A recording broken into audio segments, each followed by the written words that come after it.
book for whatever those projects are. So Dan, are you seeing brands and even like media companies like Complex like being now the new A&Rs?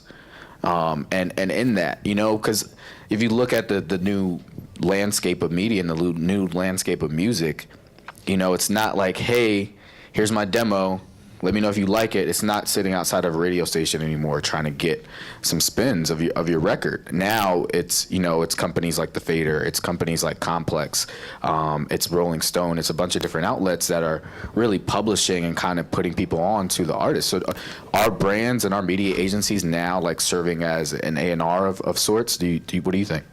I think that's a interesting way to look at it, and I think it is kind of fair to put it that way, but it's probably on the individuals that are in those departments and whether they're trying to make efforts to kind of like be that. Right. Myself, I would say that I definitely try and get ahead of trends and ahead of the curves when it comes to talent, because I think it makes us look good, and it excites me when somebody that I have championed then goes on to be successful. That's why we put the lyrics on the exact But see, that's my challenge. Why just immediately tie it to a KPI, cases, Yep. right? And a KPI is a key performance indicator for people that don't work in marketing. And you gotta love marketing people. There's have all this jargon that normal people, yeah, I did.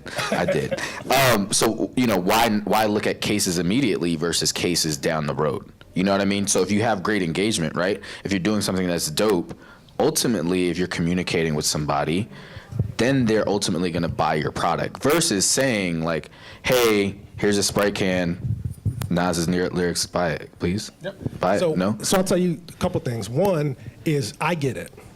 Right. I live within a space in marketing where there's like 7 of me. Right. Right?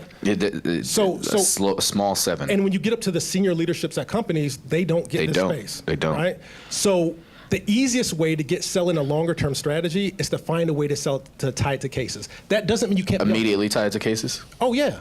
Or another way into it is you look at I call the metrics brand love. Like, is my brand cool?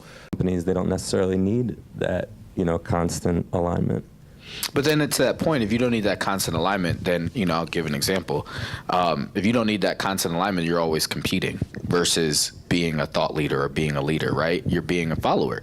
So if you guys don't take this risk and Pepsi decides to take the risk, now you're looking at, you know, that's your competitor in the category. So now you're like, damn, Pepsi just did this. What, like, we got to catch up. You know, like risk versus reward is a new ROI. Yep. You know, that's the KPI versus the boxes versus the cases that you're pushing versus the product. The product is going to be sold over time, but why not take a risk? And, you know, to the point, and it has to be a calculated safe risk. You know, I don't want to sit here and sound like you guys should just be jumping out the plane and going and getting somebody that's doing a lot of coke in the bathroom and gets arrested and is on TMZ and stuff like that. But, you know, being able to jump out and say, hey, all right, we're gonna spend this money, we're gonna do this, and really believe in it and foster a relationship versus just here's a bag, do this for us.